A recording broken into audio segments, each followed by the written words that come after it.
Hello, my friends. This is Anna here with some more cards. I did a reading last night. I felt called to use one of my Rebecca Campbell decks, which you saw in the start of the live. I love everything that she does. I love the colors that she uses in these decks. Danielle Noel, who's her illustrator for these decks, does a phenomenal job. They go so far as to like channel all of these pictures together and put them together as a team. So I think it is pretty neat. And the one that I kind of felt drawn to use was her Starseed Oracle, which I've never actually resonated with. Like if I had resonated with one, it probably would have been the Work Your Light Oracle, but I always try to do the Starseed. I try, but sometimes it just doesn't feel like that's the deck I want to use. But last night I felt like I did, so I picked it up. Now, inside, let's give Rebecca Campbell the props she needs. There we go. So inside the book, she has some spreads. I'm sorry if you can hear my dogs upstairs barking. They're kind of losing their minds. There's probably somebody walking down their sidewalk. Because, you know, they own anything that they can see out the front window. Sorry, squirrel moment. So in the booklet that she has with the Starseed Oracle deck, she does some spreads that are very unique and specific to her cards, okay? So there's one and it's called Star Origins. And I was like, I wonder what my star origins are, as I was just kind of flipping through the book. And then I started reading about like what each of the cards kind of represented. I'm not doing this again. They're my blue light glasses and I should have them on, but I hate seeing the reflection in them. So card number 1 would be your soul gift, what you came here to express and share with the world. Card 2 would be the karmic wound, what you came here to heal.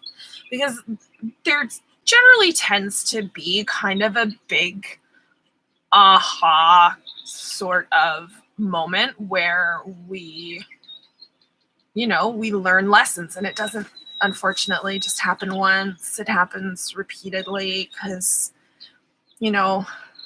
life is just one big circle and it's a hamster wheel, my friends.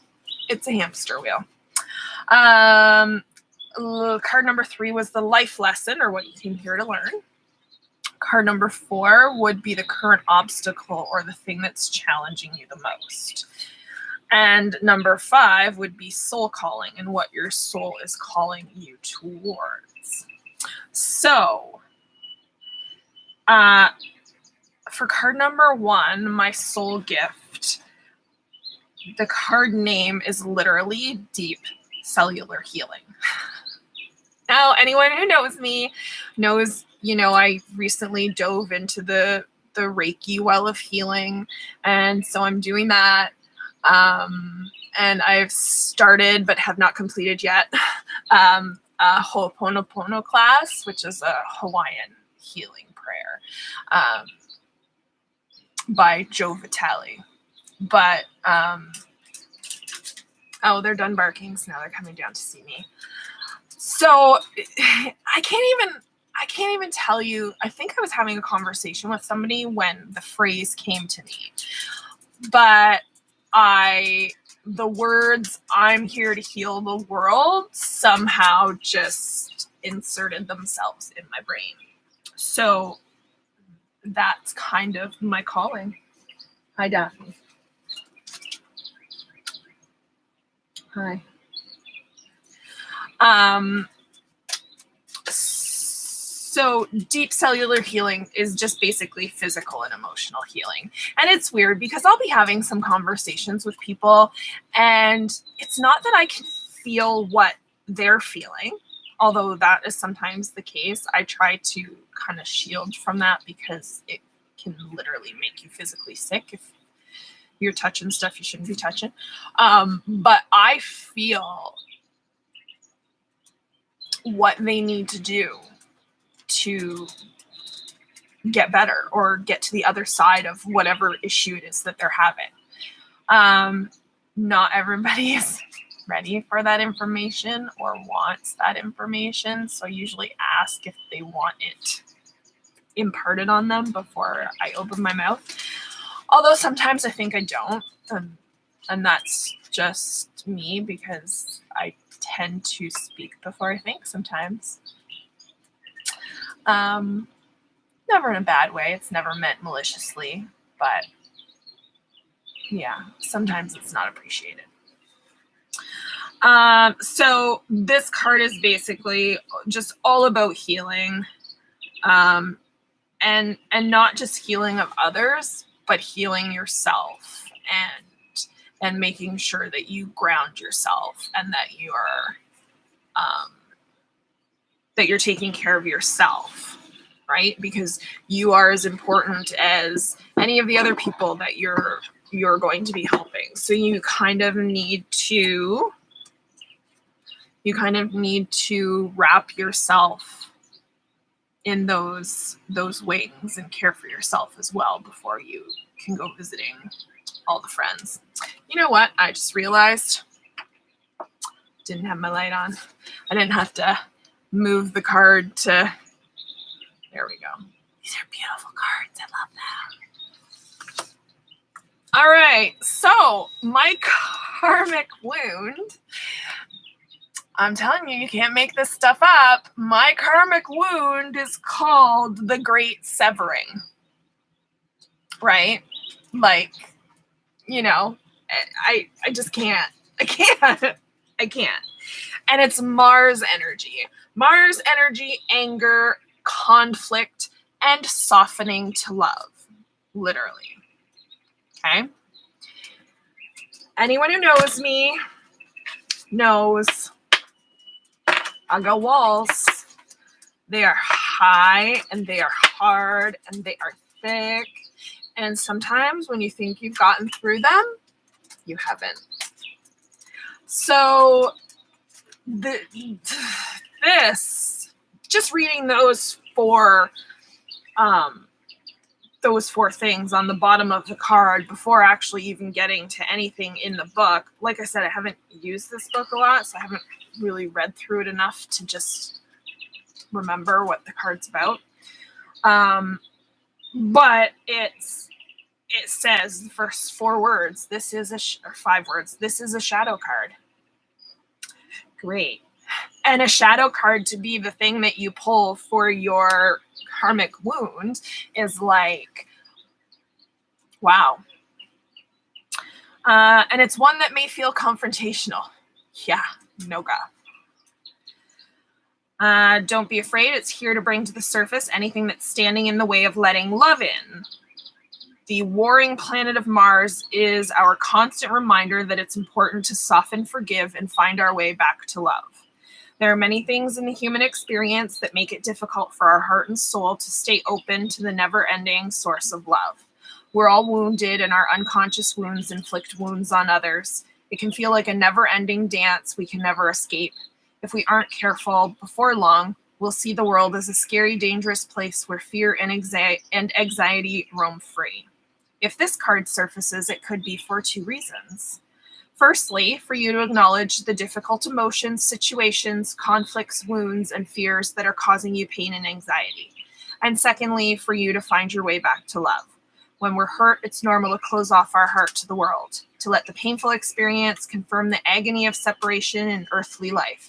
Soften and find your way back to love anyway.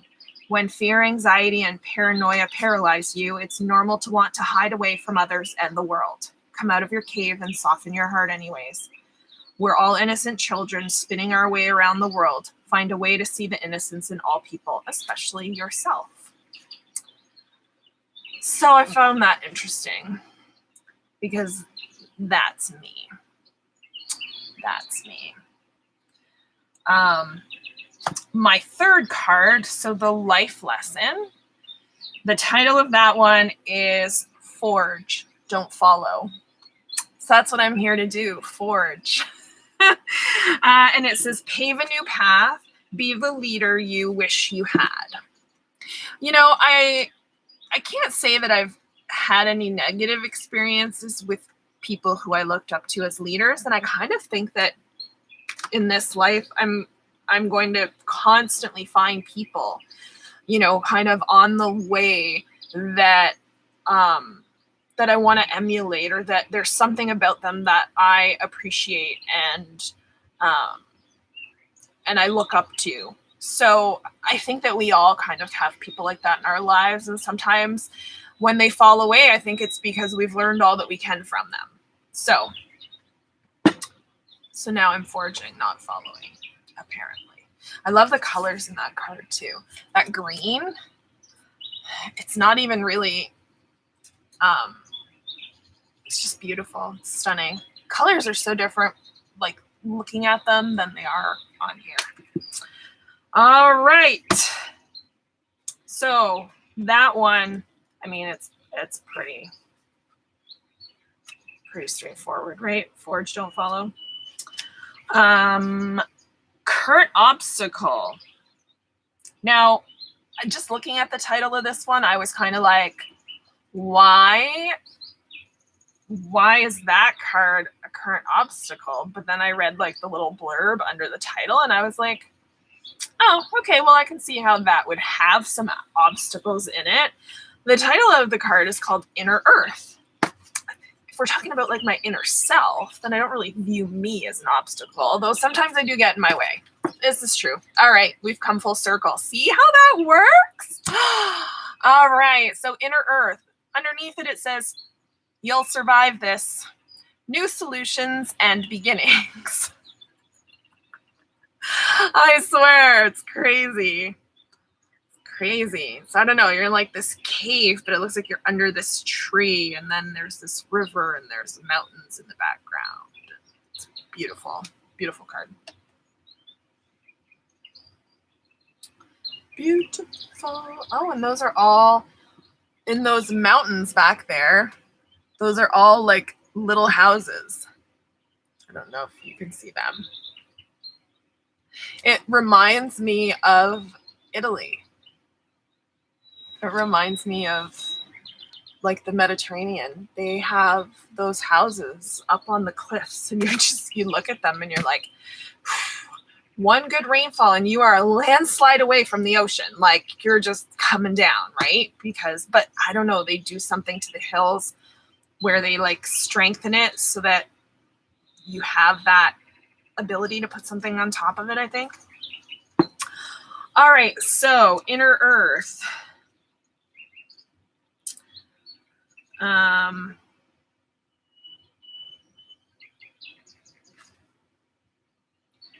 The soul inquiry with the card, like these cards, some of them have affirmations, some of them have inquiries, some of them have like journal prompts. This is kind of like a journal prompt. It's what can you do to shift your energy or your outlook, right? So that is maybe my current obstacle. And being able to shift to see new things or new solutions. Although I do pride myself when I'm looking at a situation, I do pride myself on, like, I will take that situation and I will look at that mofo from every single direction I possibly can. And when I'm dealing with people and I'm trying to understand something that they're explaining or something that they're going through, I really try to view everything from every single angle that I can. I never want to go into something, if I can help it, uneducated on the situation. So I do try and do that. But maybe I need to do it more. Maybe there's a better way to do it. I'll have to maybe dig a little deeper on that Inner Earth. We'll see. And then my soul calling. It was a very interesting card. It was the 7-Star Sisters. And it says underneath it, birthing creations, tapestry of life, and expression.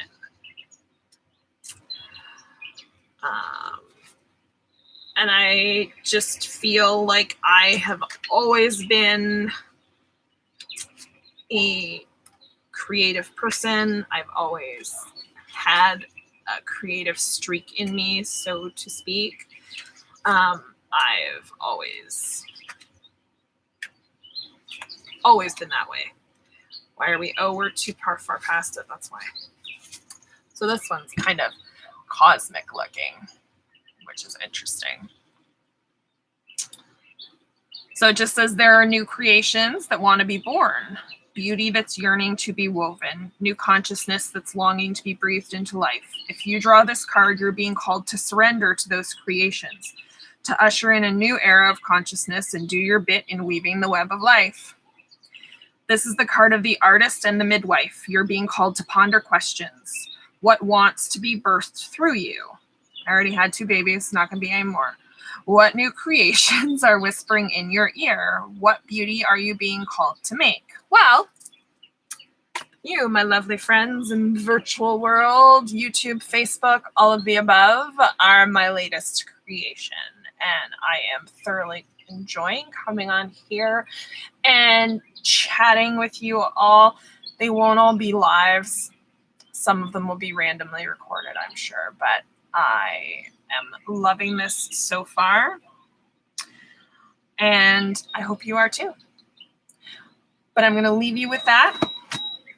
If you ever want me to draw you a card for from the Starseed Oracle, just to see what Ms. Rebecca Campbell's deck has to say for you, shoot me a message, comment on the video. I will be sure to get back to you.